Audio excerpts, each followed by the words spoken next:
ఆంధ్ర తెలంగాణలో తక్కువ ఫీజులతో high quality results ఇస్తున్న ఏకైక సంస్థ తిరుమల్ ఐఏఎస్ ఇన్స్టిట్యూట్. నాగర్ కర్నూలు జిల్లా ఉర్కొండపేట శివారులో జరిగిన సామూహిక అత్యాచార ఘటన తెలంగాణ సమాజాన్ని నివ్వెరపోయేలా చేసింది. బంధువుతో కలిసి దైవ దర్శనానికి వచ్చిన మహిళపై 7 కలిసి అత్యాచారం చేయటం ఒంటిలో వణుకు పుట్టిస్తోంది. రాష్ట్రంలో సంచలనంగా మారిన ఉదంతంపై పోలీసులు క్షుణ్ణంగా దర్యాప్తు చేస్తున్నారు. విచారణలో భాగంగా కీలక విషయాలు బయటకొస్తున్నాయి. సామూహిక అత్యాచార ఘటన కేసును పోలీస్ శాఖ సీరియస్ గా తీసుకుంది. ఇప్పటికే నిందితులను అదుపులోకి తీసుకోగా మరింత లోతుగా కేసును దర్యాప్తు చేస్తున్నారు. అత్యాచారానికి పాల్పడిన గత నేర చరిత్రపై ఫోకస్ చేశారు. మంగళవారం మండలం ఉర్కొండపేట గ్రామాన్ని ఐజీ సత్యనారాయణ సందర్శించారు.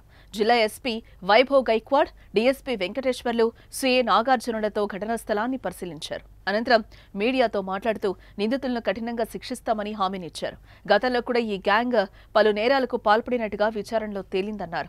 ఉమ్మడి మహబూబ్ నగర్ జిల్లాల్లోనే కాకుండా చుట్టుపక్కల జిల్లాల నుంచి అధిక భక్తులు ఈ దేవాలయానికి వస్తారని, దీనిని అదనుగా భావించి ఈ క్రిమినల్స్ వచ్చిన వారి కదలికలను గమనిస్తూ వారిపై దాడులకు పాల్పడుతున్నట్టుగా గుర్తించామని ఐజీ వివరించారు.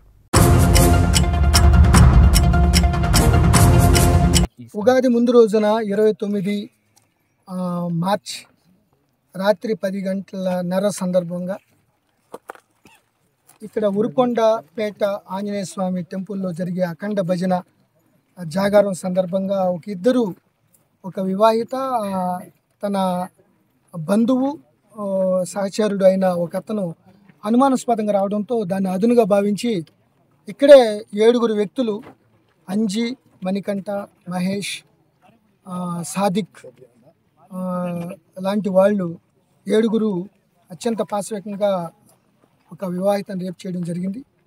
సో తర్వాత మరుసటి రోజు ఆ డబ్బులు పోయినాయి అనే దాంతో సహచరుడు కంప్లైంట్ ఇచ్చే నేపథ్యంలో ఎస్పీ గారే నాగర్ కర్నూలు రంగంలో దిగి సీసీ ఫుటేజీలు, అక్కడ ఉన్న టెక్నికల్ డేటా అంతా కూడా వెరిఫై చేస్తే 7 ఈ రేపుకి పాల్పడ్డారని రూఢి చేసుకుని వాళ్ళని అదుపులో తీసుకుని దర్యాప్తు ఒక డిఎస్పీ గారి ఆధ్వర్యంలో చేయడం జరిగింది. ఇటువంటి చర్యలు రిపీట్ కాకుండా ఉండేందుకు ఫాస్ట్ ట్రాక్ కోర్టులో పెట్టి ఇమీడియట్గా ఛార్జ్ షీట్ ఇచ్చి న్యాయపరంగా చాలా కఠిన చర్యలు తీసుకోవడానికి పోలీస్ శాఖ సన్నద్ధమైంది. మహబూబ్ నగర్ జిల్లాకు చెందిన యువతి తన బంధువుతో కలిసి ఉర్కొండపేట ఆంజనేయ స్వామి దేవాలయానికి వెళ్లింది. శనివారం సాయంత్రం మొక్కులు తీర్చుకుంది. అక్కడే రాత్రికి నిద్రపోవాలని భావించారు. ఈ క్రమంలో వారిద్దరూ ఆలయానికి కాస్త దూరంగా చీకట్లో ఉండడంతో నిందితుల కళ్లు వారిపై పడ్డాయి. ముందుగా ఓ యువకుణ్ణి వారిని చూసి తన స్నేహితులను పిలిపించాడు. వారిద్దరూ భార్యాభర్తలు కాదని నిర్ణయించుకున్నాక వారిపై దాడి చేశారు. మహిళతో ఉన్న వ్యక్తిని చెట్టుకు కట్టేసి అనంతరం ఆమెపై అత్యాచారం చేశారు. 7 3 నుంచి 4 గంటల పాటు అఘాయిత్యానికి పాల్పడ్డారు. అంతేకాదు ఆమె వద్ద బంగారు ఆభరణాలను దోచేశారు. అనంతరం బాధితురాలు తేరుకుని ఆమెతో వచ్చిన వ్యక్తి కట్లు విప్పింది. ఆ వ్యక్తితో కలిసి ఆదివారం ఉదయం దేవాలయం ముందు నుంచి భూత్పూర్ మండలంలోని తమ సొంత గ్రామానికి వెళ్తూ ఉండగా నిందితుల్లో ఒకరైన మహేష్ గౌడ్ గమనించాడు. జరిగిన విషయం ఎవరికైనా చెప్తే మీ వ్యవహారం బయట పెడతామని బెదిరించాడు. దీంతో జరిగిన ఘోరాన్ని ఆమె పోలీసులకు చెప్పేందుకు భయపడి తమ ఆభరణాలను గుర్తు తెలియని వ్యక్తులు దోచేశారని ఫిర్యాదు చేసింది. పోలీసులు వెంటనే ఆలయానికి చేరుకుని సీసీ కెమెరాలను పరిశీలించగా ఆలయ ఒప్పంద కార్మికుడు మహేష్ గౌడ్ బాధితురాల్ని బెదిరించడాన్ని గుర్తించారు.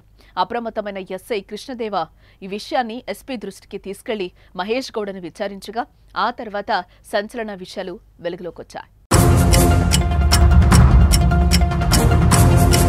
ఇంతటి దారుణానికి ఒడిగట్టిన నిందితులను కఠినంగా శిక్షించాలని డిమాండ్లు వ్యక్తమవుతున్నాయి. మహిళలపై అత్యాచారాలు చేయాలంటే భయపడేలా శిక్ష అమలు చేయాలని పలువురు డిమాండ్ చేస్తున్నారు. ఈ ఘటనపై మీ అభిప్రాయాన్ని కామెంట్ చేయండి.